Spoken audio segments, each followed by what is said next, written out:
Bismillahirrahmanirrahim. Assalamualaikum warahmatullahi wabarakatuh. Baiklah teman-teman, perkenalkan kami dari kelompok 5. Di sini kami akan menjawab pertanyaan-pertanyaan dari teman-teman sekalian.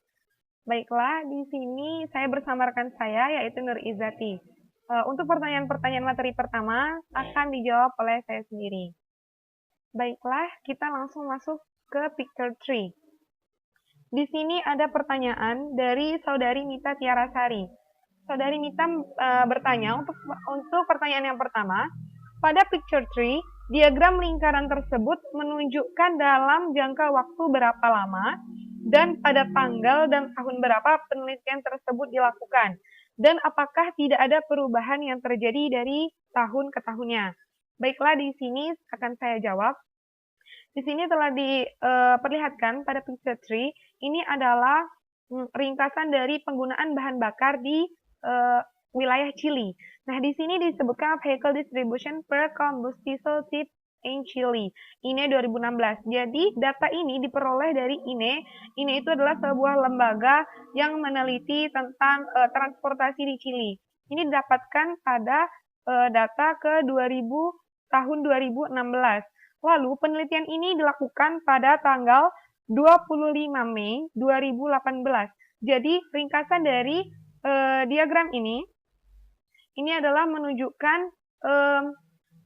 untuk penggunaan bahan bakar di 3 tahun terakhir. Nah, sebelum penelitian ini dilakukan, mereka mengambil data ini untuk 3 tahun terakhirnya.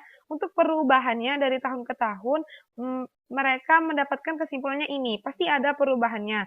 Dan penaikan untuk penggunaan bahan bakar, karena semakin tahun populasi di Chili semakin banyak, dan diperolehlah persenannya dari picture 3 ini. Jadi, penelitian ini dilakukan selama 3 tahun, lalu data ini diperoleh pada tahun 2016 sampai 2018, pada tanggal 25 Mei, lalu kemudian mulai diteliti, jurnal ini diterbitkan pada tahun 2019. Oke, next, untuk pertanyaan yang kedua yaitu pada picture 4. Nah, picture 4 di sini, Saudari Mita bertanya, apakah kebijakan dari pemerintah dapat ditaati secara penuh dan dapat berjalan lancar? Kalau ya, apa alasan mereka untuk tetap mengadakan taksi elektrik? Dan apakah dalam perkembangannya hingga saat ini taksi elektrik masih digunakan dan menjadi pilihan utama bagi masyarakat di sana?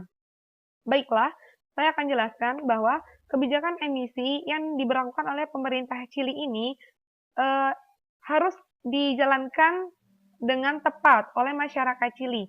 Nah, di sini saya nanti akan melampirkan ya, bahwa di sini ada saya mengambil sebuah jurnal.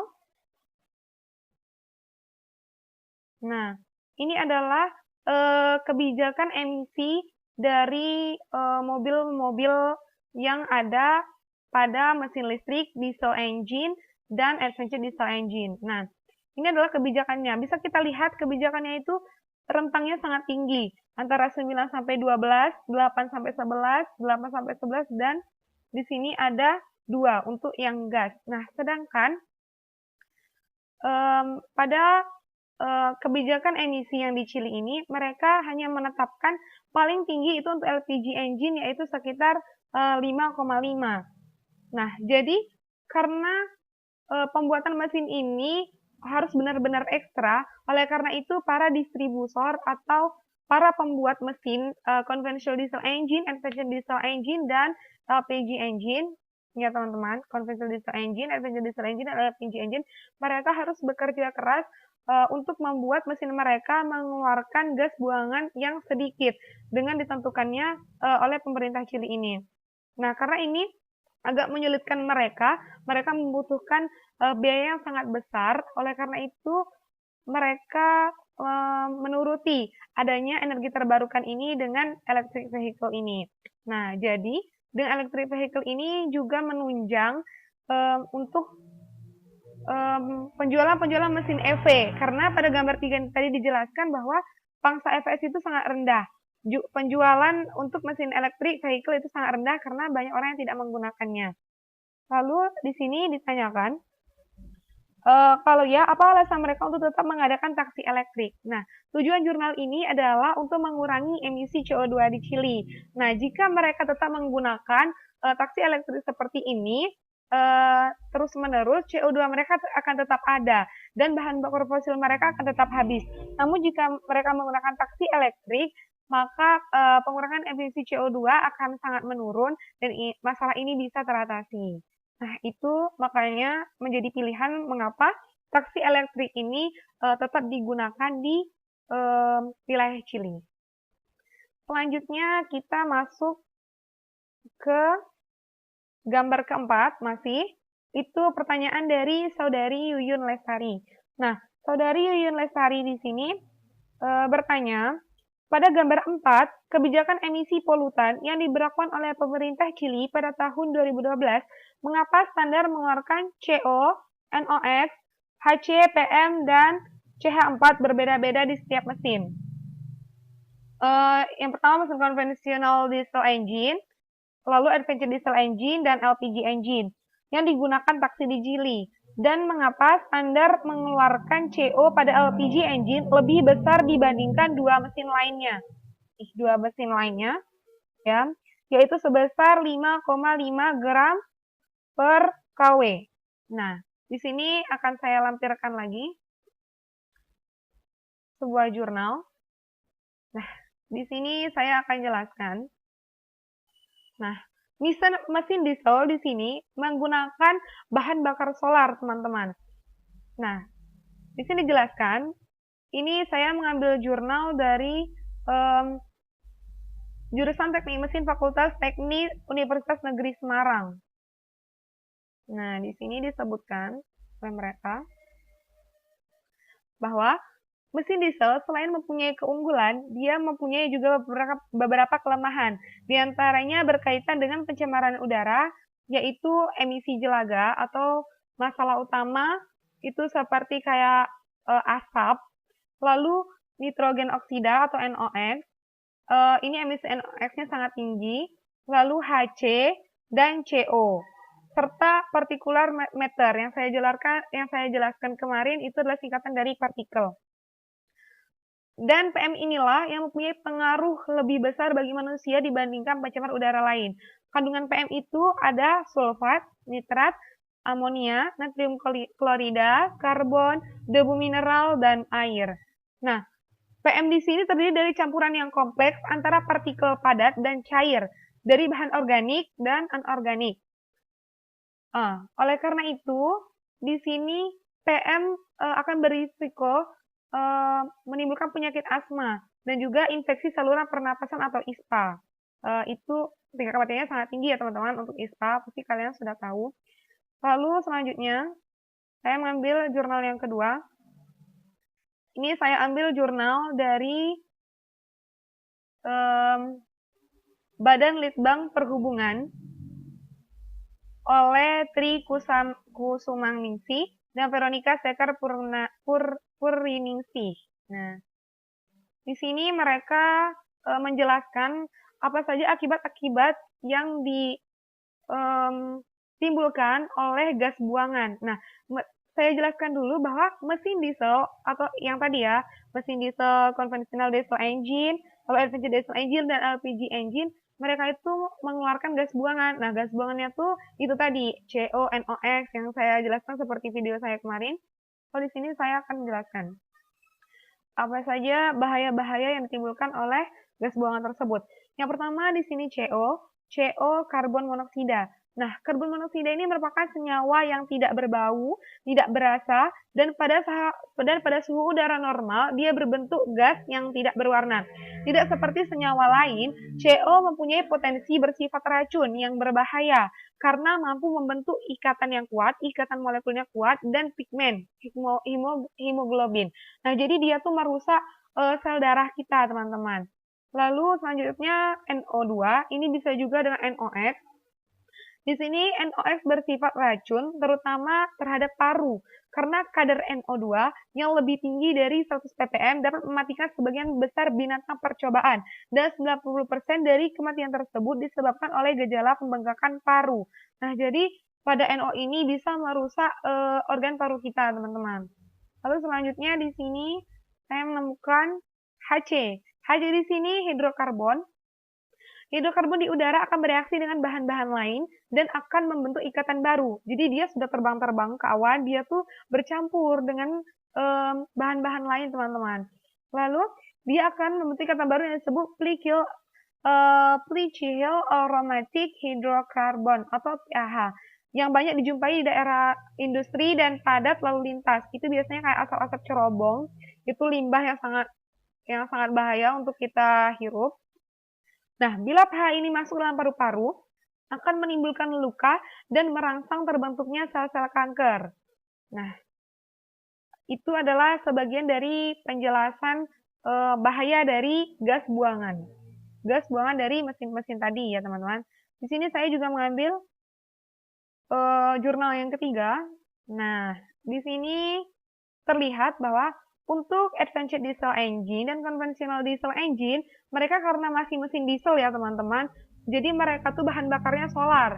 Nah, di sini yang mereka gunakan yaitu solar residual oil atau sulfur, lalu marine diesel oil. Nah, di sini dijelaskan bahwa NOx yang dikeluarkan ini kita gunakan ya pada kedua kita ambil yang pertama, ini bisa digunakan sebenarnya untuk kedua-duanya, untuk diesel engine yang konvensional or advanced diesel engine. Nah, kita ambil yang contoh yang pertama yaitu residual oil, sulfur ini banyak digunakan untuk konvensional diesel engine. Di sini dikatakan NOx-nya mengeluarkan antara 9 sampai 12 gram per kWh.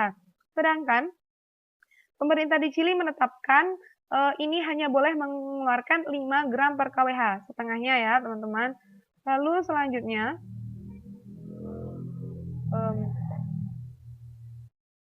nah yang ini pada pada PM-nya, PM-nya dia mengeluarkan 1,5. Lalu CO2-nya 580 sampai 630. Kita lihat. Nah, di sini PM-nya dia kebijakan emisinya hanya boleh mengeluarkan sekitar 0,5. Lalu untuk CO-nya itu mengeluarkan hanya 2, sekian. Sedangkan menurut mesin aslinya itu mengeluarkan sampai 500-an. Kita lanjut ke yang kedua, yaitu marine diesel oil. Ini pengeluaran untuk yang advanced diesel engine. Di sini mereka mengeluarkan NOx-nya 8 sampai 11, lalu PM-nya 0,25 sampai 0,5 dan CO2-nya 580 sampai 630. Kita lihat pemerintah Chili hanya boleh mengeluarkannya nih sekitar 3,5 untuk NOx-nya. Lalu untuk CO-nya dia hanya boleh mengeluarkan 1,5. Lalu untuk HC-nya dia hanya boleh mengeluarkan 0,5. Kita lihat lagi untuk yang terakhir. Nah, di sini pada gas oil ini biasa digunakan untuk LPG engine karena dia sudah gas ya teman-teman. Nah, ini juga natural gas LNG. Nah, natural LNG ini juga salah satu bahan bakar untuk LPG engine. Nah, di sini mereka hanya boleh menggunakan NOx-nya 8 sampai 11, PM-nya 0,15 sampai 0,25, lalu CO2-nya 580 sampai 630. Kita lihat. Nah, di sini LPG engine sangat tinggi ya. Ini CO-nya dia 5, sekian. Sedangkan menurut mesin aslinya dia mengeluarkan 500 sekian yang sudah saya sebutkan tadi. Lalu NOx-nya tadi 8 sampai 11, di sini hanya boleh mengeluarkan 5. Lalu untuk HC-nya di sini hanya boleh mengeluarkan 0, sekian. Untuk PM-nya tadi hanya 0,15 sampai 0,25. Ya, ini kayaknya sekitar itu ya, teman-teman. Nah, jadi itu untuk jawaban Saudari Yuyun. Tapi di sini Saudari Yuyun masih bertanya, mengapa standar mengeluarkan CO pada LPG engine lebih besar dibandingkan dua mesin lainnya, yaitu sebesar 5,5 gram per kW. Nah, di sini kita lihat pada jurnal yang saya ambil. Nih. di sini bisa terlihat bahwa untuk pengeluaran CO2 itu sama ya, rata-rata solar dengan LPG atau gas LPG. Namun di sini yang perlu diketahui bahwa LPG engine ini adalah mesin yang menggunakan udara dengan full atau udara gas. Nah, oleh karena itu, karena dia bahan utamanya itu sudah gas, maka dia banyak mengeluarkan CO2. Karena CO2 ini adalah salah satu molekul pembentuk gas tersebut. Oleh karena itu, maka pemerintah memberi keringanan untuk LPG engine digunakan CO sampai 5,5 gram per kW. Oke, selanjutnya kita masuk ke pertanyaan saudari Faju. Nah, di sini saudari Faju bertanya lagi. Di sini Fajrul Ikhtiran bertanya, pada gambar 4, pemerintah di Chili selalu menetapkan penggunaan CO, HC, dan NOx. Jika terjadi kelebihan penggunaan, apa yang akan terjadi dan bagaimana cara mengatasinya? Nah, di sini saya jelaskan bahwa pemerintah di Chili menerapkan kebijakan emisi ini untuk mengurangi emisi CO2 di Chili sebelum adanya electric vehicle. Lalu, apakah jika terjadi kelebihan penggunaan apa yang akan terjadi? Nah, pemerintah di Chili di sini sudah menetapkan bahwa ia akan memberi hukuman untuk pencipta mesin atau pabrik pembuatan mesin konvensional diesel engine, diesel engine, dan LPG engine ini yang melebihi batas standar yang telah ditetapkan oleh pemerintah Chili. Dari video yang sudah saya jelaskan bahwa karena emisi CO2 yang tinggi ini, pemerintah tuh sampai membuat undang-undang institusional. Nah, undang-undang di situ pasti ada hukum-hukumannya tertentu untuk pelanggar yang melebihi standar emisi CO2. Lalu teman-teman di sini dan bagaimana cara mengatasinya? Nah, cara mengatasinya itu tadi yaitu diadakannya mesin electric vehicle untuk energi terbarukan taksi elektrik. Karena yang tadi ya saya jelaskan bahwa pada picture 3 bahwa kebanyakan masyarakat Chili ini menggunakan taksi. Oleh karena itu, taksi yang dikonversi, kendaraan atau transportasi yang dikonveksi atau yang ditransmisikan untuk pengurangan emisi CO2 adalah taksi tersebut. Nah, jadi kita sudah dapat cara mengatasinya ya. Lalu pertanyaan kedua dari saudari Fajrul Ikhtiran juga, apa yang menyebabkan superkapasitor dapat menyimpan energi sangat banyak, tetapi pertukaran energinya sangat sedikit? Nah, ini pada picture 5. Oke, di sini saya majukan. Nah, di sini dikatakan bahwa yang pertama superkapasitor. Superkapasitor di sini dia mempunyai spesifik power yang tinggi. Ini spesifik powernya tinggi, mencapai 10.000.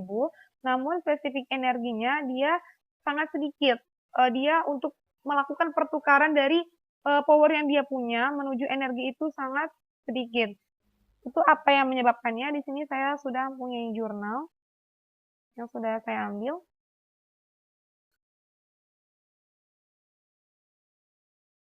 Nah, di sini saya mengambil jurnal dari Vita Listianingrum dari Departemen Teknik Elektro Fakultas Teknologi Elektro Institut Teknologi 10 November. Di sini mereka mengatakan bahwa saat ini baterai adalah media penyimpanan energi yang paling populer digunakan untuk kendaraan listrik. Walaupun begitu, sebenarnya terdapat beberapa kelemahan baterai, di antaranya kerapatan daya yang secara umum tidak tinggi, kecepatan pengisian yang lama, usia penggunaan di bawah 5 tahun, dan resiko thermal. Nah, sebenarnya saya jelaskan bahwa kerapatan daya yang secara umum tidak tinggi ini, itulah yang disebut spesifik energi. Karena kerapatan dayanya tidak rapat, itu yang menyebabkan energinya susah untuk menjadikan dari bahan bakarnya menuju energi. Lalu kecepatan pengisian atau charging itu yang akan dilakukan taksi-taksi di sana untuk mengisi di solar station. Lalu usia penggunaan di bawah 5 tahun. Nah, superkapasitor ada saya jelaskan di video saya yang kemarin bahwa sebelum baterai lithium ion digunakan, mesin-mesin listrik pada kendaraan transportasi itu menggunakan superkapasitor. Nah, Di sini makanya ia menyatakan bahwa usia penggunaan di bawah 5 tahun. Sedangkan baterai lithium ion digunakan bisa lebih dari 5 tahun. Dan resiko termal. Nah, resiko termal di sini maksudnya baterai itu akan terganggu dengan suhu udara lingkungan. Nah, selanjutnya, superkapasitor adalah suatu media penyimpanan yang memiliki karakteristik berbeda dengan baterai. Kerapatan dayanya tinggi, durasi pengisian pendek, dengan usia penggunaan yang panjang dan resiko termal yang jauh lebih rendah. Nah, satu hal yang kekurangan superkapasitor ini adalah sumber energi utama mobil listrik adalah kerapatan energi rendah yang menyebabkan range atau kemampuan jarak kendaraan juga rendah.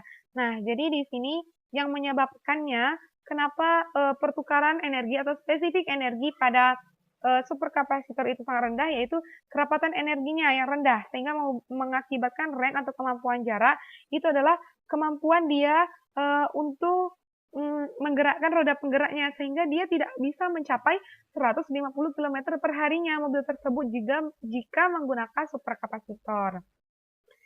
Oke, sekarang kita kembali ke PPT. Kita kembali ke gambar 7. Nah, di sini Saudara Fajru bertanya, bagaimana cara kerja stasiun tenaga surya di Chili? Apakah benar sama dengan pom bensin di Indonesia? Nah, ini adalah e-booking charging station. Ini adalah bentuk desain untuk pengisian tenaga surya atau pom tenaga surya di Chili. Di sini saya akan tunjukkan. Saya sudah mengambil sumber.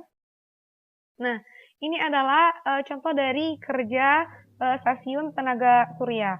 Bentuknya itu hampir sama ya, seperti pom bensin yang ada di Indonesia. Yang membedakan hanya eh, pada atap stasiun tenaga surya atau pom ini adalah solar cell atau panel surya. Jadi radiasi matahari akan diserap oleh atap dari panel surya yang ada di atas atap ini. Lalu akan diserap ke dalam voltage. Nah, di sini barulah dia bisa mengisi pada mobil. Mengisi pada mobil. Nah, ini yang disebut dengan charging. Kalau kita mengisi minyak ya, maksudnya diambil gitu. Nah, kalau dia mencharging. Nah, di sini ada gambarnya. Nah, ini adalah contoh gambar dari stasiun tenaga surya yang diterapkan di Indonesia. Nah, ini adalah dari BPPT. Ini sama ya kayak pembumian di Indonesia. Jadi ini ada yang berwarna biru dan ada yang berwarna hitam. Nah, yang biru di sini ini untuk penggunaan mobil yang AC, yang arusnya AC, lalu yang ini untuk arusnya DC. Oke, selanjutnya kita kembali ke PPT. Ke PPT kita di sini Fajru bertanya pada tabel 1. Kita masuk ya. Pada tabel 1 di sini ini adalah ringkasan dari jumlah radiasi matahari di wilayah Santiago di Chili. Nah, pertanyaan dari Fajru, bagaimana cara mengatasi jika terjadi penurunan radiasi matahari untuk memenuhi stasiun tenaga surya?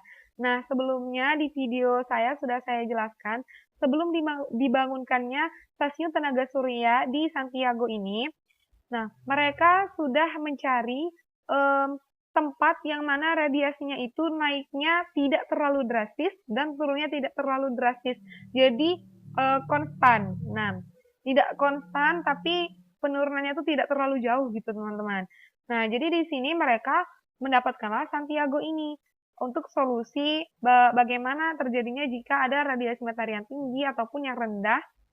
Karena tidak setiap hari kita tuh matahari kita panas ya, pasti kita ada mendung gitu. Nah, ini adalah tempat yang paling tepat untuk mengambil radiasi matahari di Santiago. Nah, lihatlah dari Januari itu 193,1, lalu dia turun ke Februari 162,0, lalu pada Maret dia turun 127,8, turun 96,1, turun 69,3, 51,9, naiknya pun secara perlahan. Pada bulan Juli 62,0, Agustus 83,5, September 112,1, Oktobernya 145,6, November 180,7, Desembernya 204,2. Nah, jadi mereka tuh kayak gini, kurvanya kayak seperti ini. Jadi dia turun lalu naik. Nah, jadi tidak terlalu tidak terlalu drastis gitu, teman-teman. Nah, untuk radiasi matahari ini dia kan disimpan ke dalam voltage tuh. Nah, jadi dia tidak akan berpengaruh. Maksudnya tidak ketika radiasi matahari rendah, dia nanti di voltage-nya itu orang-orang tidak bisa mengisi tenaga surya, tidak. Nah, jadi dari panel surya itu mereka simpan dulu di voltage itu tadi. Jadi di stasiun itu tetap ada energi listrik yang dihasilkan dari radiasi matahari. Lalu kita masuk pertanyaan selanjutnya. Untuk pertanyaan yang terakhir dari saudari Fajru akan dijawab oleh rekan saya yang bernama Nur Izati ya. Selanjutnya kita masuk ke pertanyaan saudari Mariani Putri. Di sini Mariani Putri bertanya pada poin kedua. Baiklah, kita mundur pada poin kedua. Oke, nah di sini saudari Mariani Putri bertanya, dari penjelasan Dea Febria, teknologi kendaraan alternatif di situ terdapat parallel hybrid engine dan series hybrid engine, yaitu pemasangannya paralel terhadap mesin hibrida dengan catu daya atau baterai.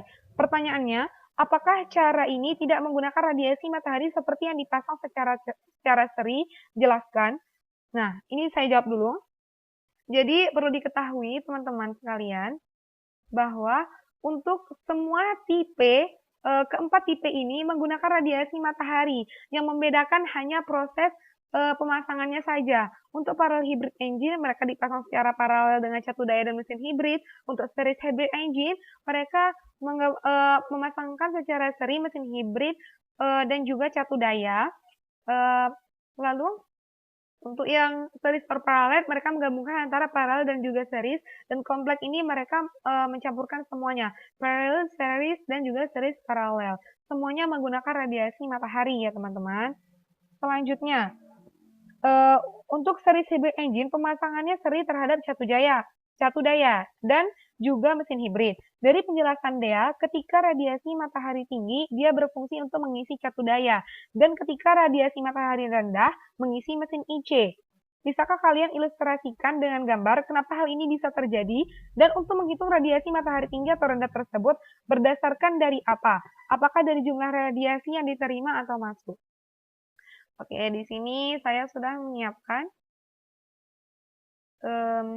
sebuah gambar ya.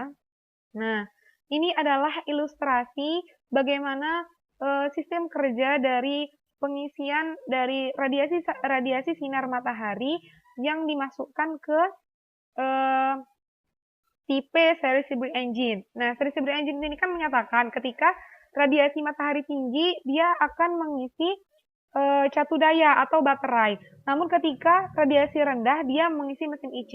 Jadi di sini saya punya perumpamaan, ini adalah matahari, lalu ini adalah panel surya. Jadi charge control collar ini adalah seperti voltage yang menyimpan daya yang dari ini ya, dari sinar matahari. Lalu ini adalah baterai. Kita anggapkan ini baterai lithium ion yang sudah kita pilih kemarin ya, yang sudah kita bahas. Lalu ini adalah inverter. Inverter di sini adalah contoh atau ilustrasi dari mesin series hybrid engine.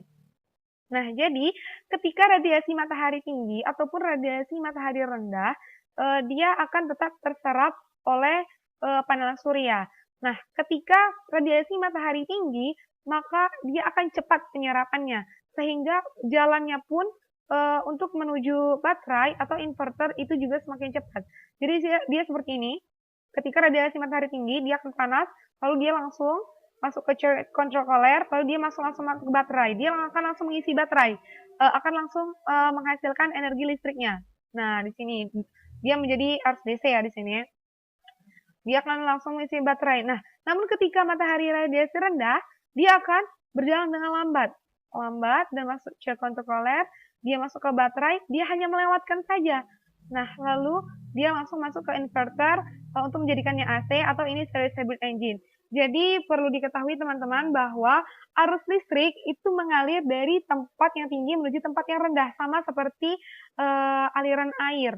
Nah, sama juga seperti arus listrik teman-teman. Arus listrik dia ketika dia I-nya besar atau arusnya besar, dia akan terus melewatkan resistor yang kecil. Jadi dia langsung masuk ke baterai. Nah, langsung mengisi penuh gitu ya.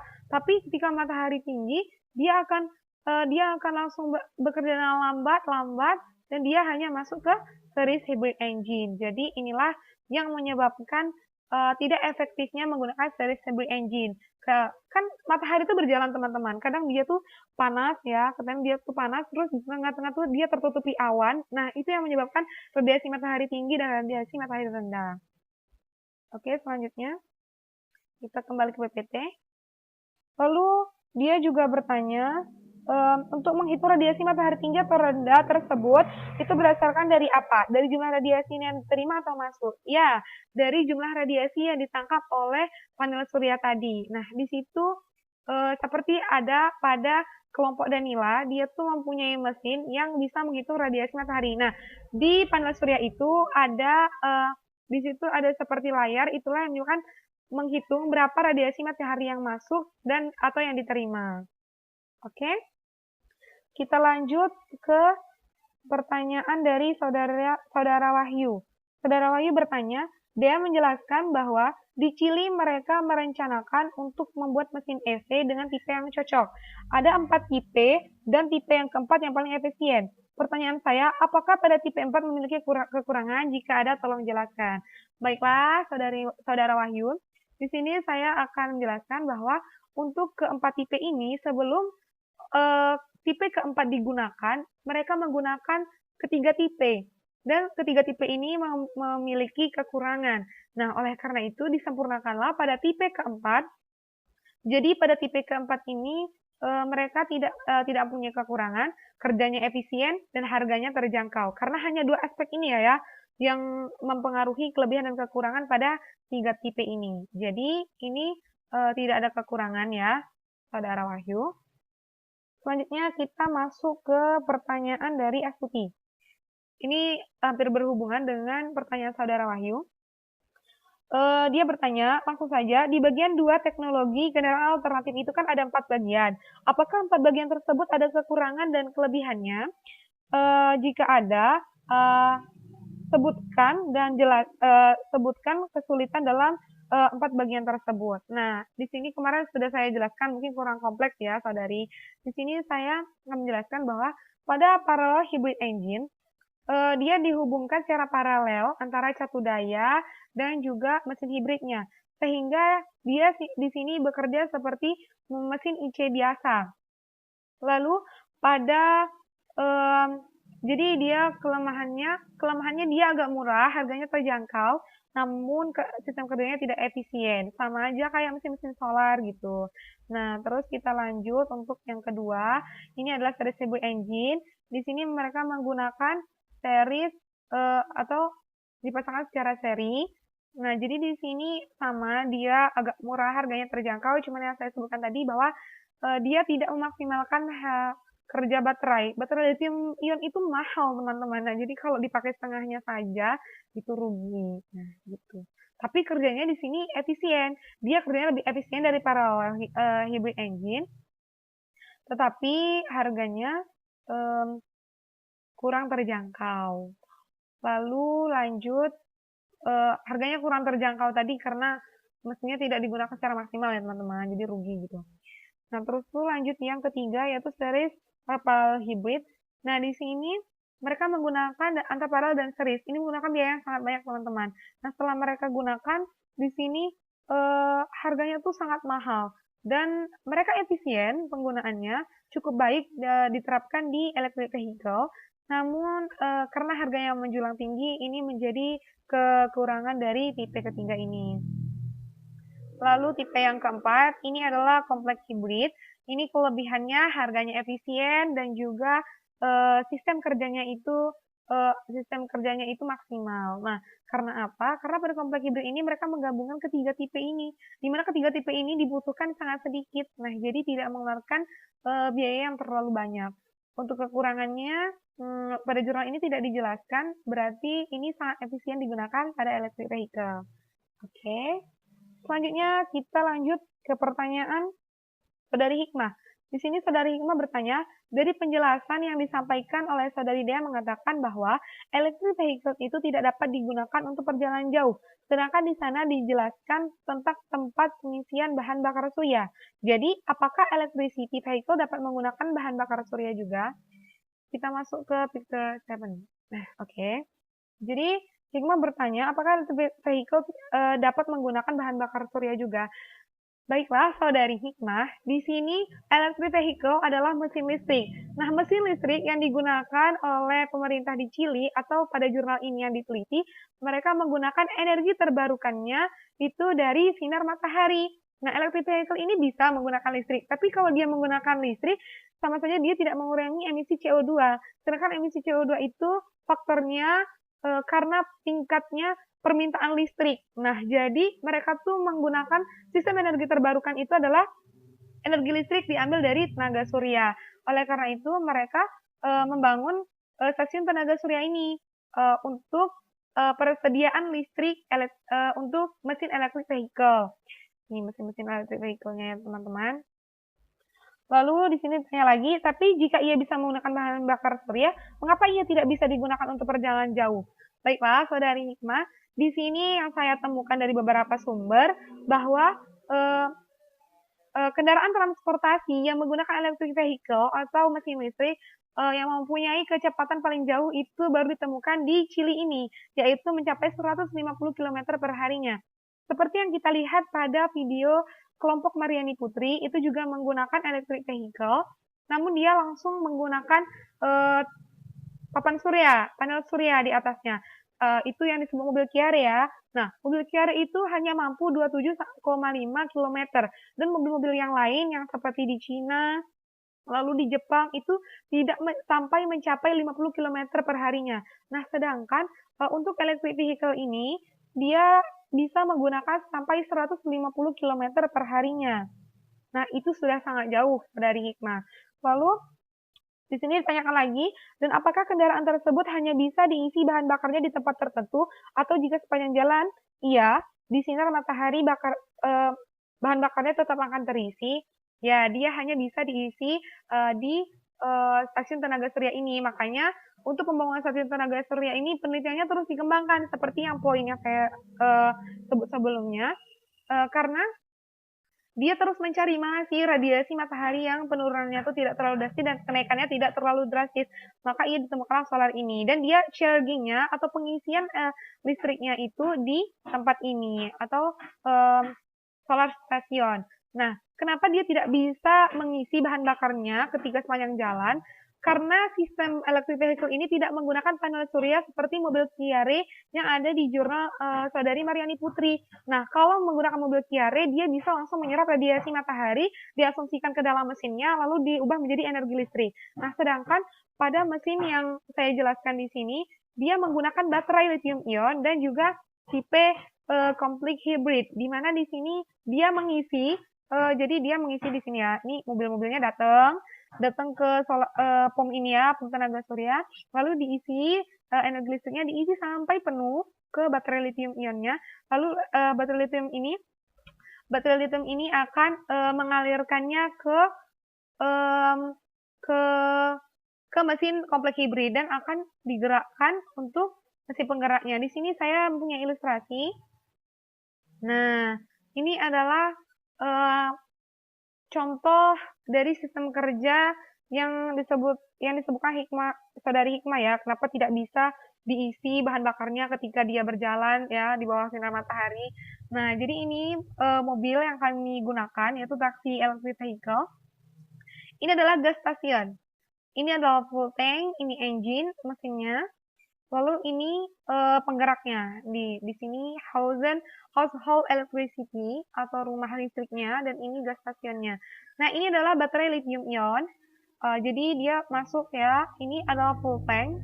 Lalu ini adalah engine mesin dan ini adalah motor atau penggeraknya. Jadi ketika ini diisi, diisi sampai full dia akan mengisi baterai lithium ion ini, dan baterai ion ini akan menggerakkan motor ini, motor mesinnya itu atau kompleks hibridnya. Nah, ini adalah contoh dari ilustrasinya ya. Kita kembali ke PPT. Untuk pertanyaan yang terakhir yaitu dari Saudari Rahma. Nah, Saudari Rahma di sini bertanya di dalam PPT picture 8. Oke. Kita ambil di sini picture 8. Oke. Dia bertanya dalam picture 8 terdapat metodologi yang dijelaskan oleh Dea. Apakah metodologi atau tahapan itu telah terjalankan semua? Dan apa yang terjadi jika salah satu tahapannya belum terjalankan? Baiklah, Saudari Rahma, untuk ke-6 tahapan ini sudah diterapkan di Chili. Jika tidak diterapkan, maka jurnal ini tidak akan terbit. Nah, jadi di sini mereka sudah literatur review, sudah tinjauan pustaka, mereka cost comparison, easy versus EP. Ini perbandingannya, penjelasannya ada di materi rekan saya ya, Saudari Nur Izati.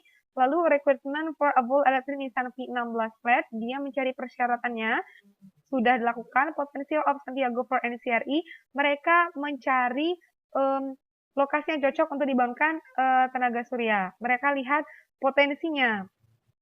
Lalu mereka tentukan lokasinya, didapatlah Santiago, lalu validation of final model pada Picture 7 tadi, yaitu ilustrasi dari proyek Ebugi. Nah, proyek yang akan mendirikan stasiun tenaga surya. Nah, terus di sini ditanya lagi, dan apa yang terjadi jika salah satu tahapannya belum terjalankan? Tentu jika salah satu tahapan tidak terjalankan, maka penelitian ini dianggap gagal atau tidak terlaksana. Contohnya seperti ini ya, saudari atau teman-teman sekaliannya.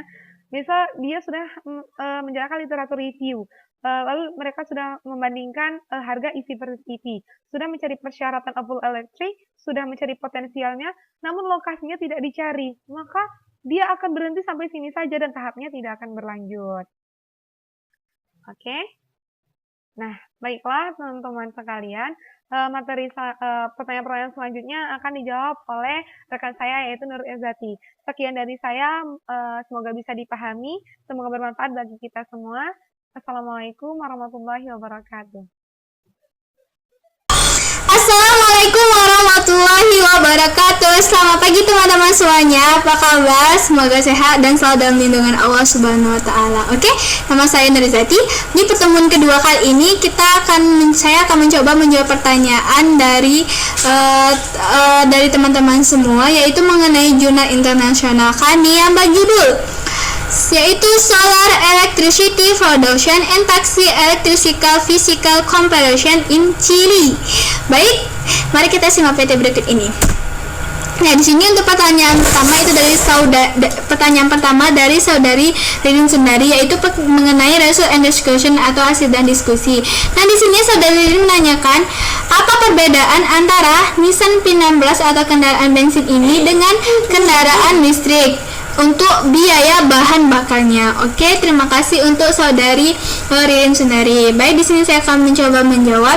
Nah, perbedaan di biaya bahan bakar antara Nissan P16 ini atau kendaraan bensin dengan kendaraan listrik, yaitu pertama, untuk Nissan P16 atau kendaraan bensin. Di sini dia memiliki kapasitas bensin 50 liter. Untuk 1 liter bensin menyediakan 9,63 kWh. Nah, di sini untuk harga bensinnya 1 liter yaitu seharga 1,64 US dollar. Nah, per liternya ya, untuk saudari Ririn. Baik. Nah, sedangkan kalau kendaraan listrik di sini, dia untuk kendaraan listrik ada 2 pilihan untuk mengisi baterai EV. Yang pertama itu yaitu menggunakan kekuatan dari grid, yang kedua stasiun tenaga surya. Nah, jika baterai kendaraan terisi penuh sekitar 18 kWh, berarti grid harus menyediakan 36 kWh energi. Nah, untuk efisiensi kendaraan listrik antara poros transmisi yaitu sekitar 90%. Oke, terima kasih untuk saudari Ririn mengenai untuk pertanyaannya. Selanjutnya saya akan mencoba menjawab pertanyaan dari saudari Uli Atta, masih di result and discussion atau hasil dan diskusinya. Nah, di sini saudari Uli menanyakan, pada penjelasan di bagian manfaat lingkungan, menganalisis dua kendaraan dengan dua model yang berbeda. Yang pertama dengan model dengan dua model eksperimental yang berbeda. Nah, pertanyaan itu coba kalian jelaskan kedua model tersebut. Nah, terus dan menurut kalian antara dua model tersebut model mana yang lebih efisien? Jelaskan. Dan apa dampak negatif positif antara kedua model tersebut? Baik, terima kasih untuk saudari Uli Atta. Saya akan coba menjawab. Nah, di bagian manfaat lingkungan ini memang menggunakan dua eksperimental yang berbeda untuk menganalisis dua kendaraan tersebut. Nah, tadi saudari Uli minta jelaskan tentang kedua model ini. Nah, yang pertama untuk model yang pertama itu modelnya model ICE dan kedua model EV. Nah, model ICE masih di manfaat lingkungan ya. Model EV, di sini untuk pertama model ICE, di sini dalam analisisnya peneliti mengasumsikan nilai CO2 dipancarkan oleh bensin 2,38 kg CO2 per liter. Nah, maka Nissan P16 dengan mesin pembakar konvensional memancarkan 39.674 kg CO2 per kilometer. Nah, ingat itu untuk model ICE. Nah, selanjutnya itu model EV. Di sini di model EV ada dua persamaan yang dilakukan untuk model ini. Nah, persamaan pertama terdiri dari menentukan emisi CO2 ketika baterai diisi dari jaringan listrik. Nah, persamaan kedua berfokus pada ketika baterai diisi dari stasiun pengisian solar. Nah, terus antara kedua model ini yang mana yang lebih efisien? Saudara Uli menanyakan. Masih di manfaat lingkungan ya, teman-teman. Nah, di sini saya jelaskan maksud dari setiap model ini digunakan untuk masing-masing jenis, baik untuk ICE maupun EV. Di sini lebih efisien untuk model EV. Kenapa? Nah, karena dia menggunakan dua persamaan dalam model ini yang sudah saya jelaskan tadi. Dua persamaannya untuk dampak positif dari kedua model ini yaitu kita bisa tahu untuk manfaat setiap lingkungan dari setiap model, dan dampak negatifnya apa tergantung dari penggunaan model ini. Nah, karena model ini bertujuan menganalisis untuk manfaat lingkungan. Oke, itu untuk pertanyaan dari saudari Uli. Terima kasih saudari Uli. Nah, selanjutnya saya akan mencoba menjawab pertanyaan dari saudari Rantika Rahmawati. Oke, pertanyaannya ya ini. Mari kita lihat PPT berikut ini. Nah, ini dia. Di sini saudari Rantika menanyakan mengenai Victor 9. Apa pertanyaannya? Nah, di sini Rantika menanyakan mengapa pada gambar 9 grafik pada awalnya 0 di ICE 0,264 menurun menjadi 0, dari 0,24 menurun menjadi 0,03. Oke, maaf. Baik, di sini saudari Andika menanya mengapa pada gambar 9 dari grafik 9 ini awalnya 0,264 menurun menjadi 0,03. Tolong jelaskan. Baik, saya akan coba menjelaskan. Di sini saya jelaskan dulu. Gambar grafis 9 ini menunjukkan grafis yang diproduksi oleh 3 jenis kendaraan. Terlihat dari grafik 9 ini ada 3 jenis kendaraan ya. Ada 3 jenis kendaraan kan. Yang ini pertama ICE, yang kedua EP electric grid, yang ketiga EP solar PV stasiun. Nah, di sini dari sebuah jenis kendaraan ICE yaitu 0,264 mengarah ke jenis EP electric grid. Ini dia. Nah, yaitu naik menjadi 0,3. Namun, jika EP ini terisi penuh dari sumber energi fotovoltaik, nah, dia akan menurun menjadi 0,03. Nah, inilah mengapa dari 0,3 menurun menjadi 0,03. Karena jika elektrik terisi penuh dari sumber energi melalui fotovoltaik, dia menurun menjadi 0,03. Baik, mungkin hanya ini yang dapat saya sampaikan untuk saya jawab untuk dari pertanyaan saudari Rantika. Selanjutnya yaitu pertanyaan dari Desi Safitri Siregar. Nah, saudari Desi menanyakan mengenai masih mengenai seputar Victor 9. Nah, saudari Desi di sini menanyakan Pada fitur 9, Saudari Nur Izati menjelaskan bahwa pada electric grid jika terisi penuh, ini terisi penuh dari sumber energi melalui fotovoltaik, CO2-nya menurun ke 0,3 jenis kendaraan solar PP. Nah, yang ingin saya tanyakan di sini adalah apa hubungan antara fotovoltaik dengan pengisian electric grid ini ya, fotovoltaik dengan electric grid. Oke, baik, terima kasih Saudari Desi atas pertanyaannya. Di sini saya akan coba menjawab. Nah, sebelumnya yang kita ketahui pengertian fotovoltaik yaitu adalah alat yang terdiri dari sel surya yang mengubah cahaya menjadi listrik. Untuk hubungan fotovoltaik ini dengan electric grid apa? Nah, ya ini mereka sama-sama merupakan jenis kendaraan. Nah, ini dia. Nah, di sini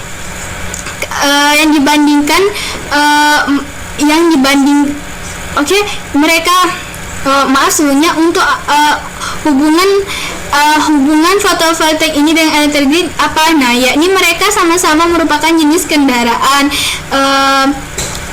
yang dibandingkan dari grafik 9 ini, yang mana telah saya jelaskan di PPT sebelumnya, yaitu sebuah jenis kendaraan ICE yaitu 0,24 mengarah ke jenis EP electric grid yaitu naik menjadi 0,3 kemudian turun menjadi 0,3. Nah, 0,03.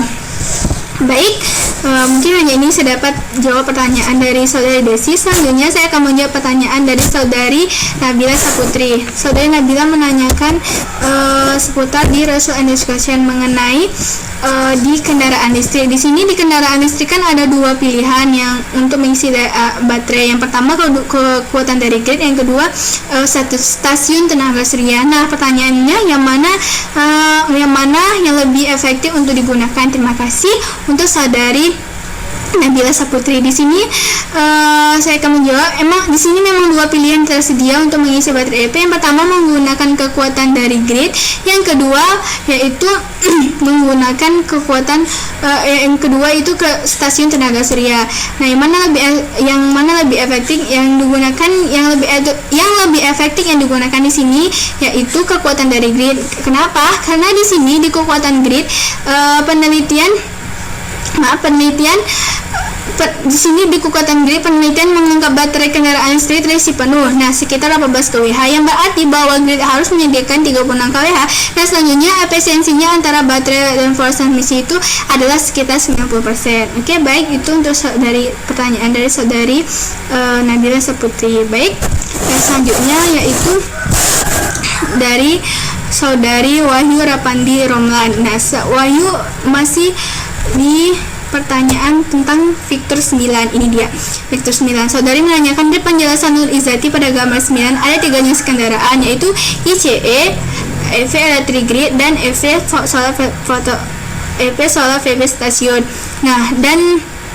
Nah, pada kendaraan ICE 0,264 mengarah pada EP electric grid naik menjadi 0,3. Jelaskan apa yang menyebabkan nilainya mengalami kenaikan. Nah, jadi Saudari Wahyu menanyakan dari jenis ICE nilainya 0,24 naik menjadi 0,3. Mengapa? Baik, saya akan coba menjawab pertanyaan dari Saudari Wahyu. Terima kasih untuk pertanyaan. Nah, di sini gambar 9 ini menyediakan, saya jelaskan terlebih dahulu gambar 9 ini apa tujuannya. Ini menyediakan perbandingan emisi diproduksi oleh 3 jenis kendaraan. Pertama ICE, yang kedua EP electric grid, yang ketiga solar PV stasiun. Nah, di sini dari sebuah jenis kendaraan ICE yaitu 0,264 mengarah ke jenis EP electric grid naik menjadi 0,3. Namun jika electric grid ini terisi penuh dari sumber energi melalui fotovoltaik, emisi CO2-nya itu menurun menjadi 0,03 ke jenis kendaraan solar stasiun PP. Nah, Saudara Wahyu di sini menanyakan kan kenapa dari sebuah jenis kendaraan ICE 0,264 ini listrik mengarah ke jenis EP electric grid itu naik menjadi 0,3. Nah, sini saya akan menjawab karena ketika didukung oleh listrik dari grid nasional, ICE ini tidak terlalu berkontribusi mengurangi CO2 emisi, maka mengingat sumber sebenarnya energi yang digunakan dalam campuran pembangkit listrik. Jadi ICE mengarah lebih untuk emisi CO2 pada electric grid sehingga naik grafisnya menjadi yaitu 0,3 0,3 CO2 per kilometer tersebut. Nah, ini dia. Itu alasannya ya untuk saudari Wahyu. Terima kasih. Mungkin tanya ini dapat saya jawab. Nah, selanjutnya saya akan menjawab pertanyaan dari saudari Danilawati, masih di seputar Victor 9. Baik teman-teman, banyak menanya tentang Victor 9 ya. Nah, oke. Nah, di sini di Victor 9 saudari Danila menanyakan di sini ada 3 jenis kendaraan ini. Yang pertama ICE, EP Electric Grid, dan EP. Manakah yang paling menguntungkan untuk digunakan? Beserta apa spesifikasi dari 3 jenis kendaraan tersebut. Oke, baik, terima kasih untuk saudari Danila. Saya akan menjawab pertanyaan dari saudari Danila mengenai Victor 9 ini. Nah, yang pertama, manakah yang paling menguntungkan untuk digunakan? Oke, di sini jelas yaitu jenis EV Electric Grid. Kenapa? Karena EV Electric Grid ini di sini efisiensinya antara baterai dan pola transmisi yaitu sekitar 90%, maka dia lebih menguntungkan. Nah, serta pertanyaan kedua, apa spesifikasi dari ketiga jenis kendaraan tersebut?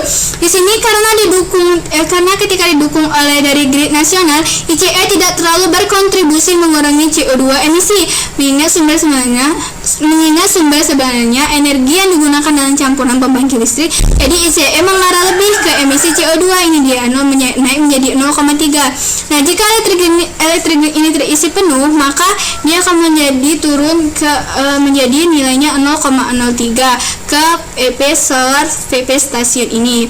Nah, itu untuk pertanyaan dari saudari Danilawati. Oke, terima kasih. Mungkin hanya ini dapat saya sampaikan untuk saya jawab untuk dari pertanyaan saudari Danila. Oke, selanjutnya pertanyaan dari Fajrul Dalalatul Iktiran. Nah, di sini Fajrul mengenai mari kita lihat PPT berikut ini. Saudari Fajrul menanyakan mengenai ratio and discussion. Di sini pertanyaannya apa? Mengenai solar power station for performance, yaitu kinerja pembangkit listrik tenaga surya. Nah, di sini saudari Fajrul menanyakan apa hubungan analisis teknis ekonomi dengan skenario musim yang ada pada solar power station. Oke? Jadi hubungan analisis teknik ekonomi di 3 skenario tersebut yaitu hubungannya pada tingkat radiasinya. Nah, untuk itu dari musim panas, musim semi, musim gugur, dan musim semi.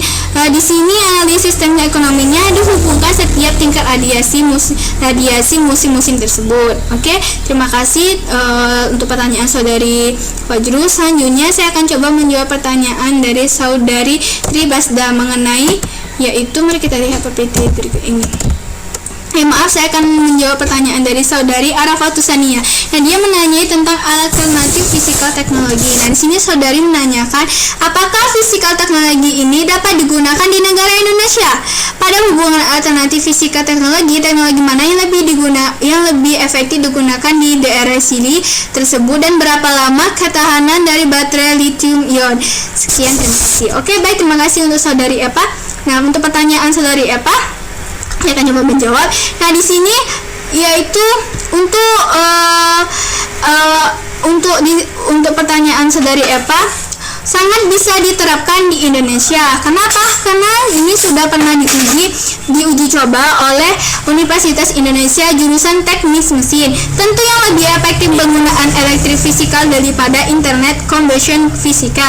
Karena apa? Karena tujuannya dibuat jurnal ini yaitu mengurangi emisi CO2 pada ICP. Mesin akan tetap mengeluarkan asap senilai 0,26 CO2 mengurangi emisi CO2.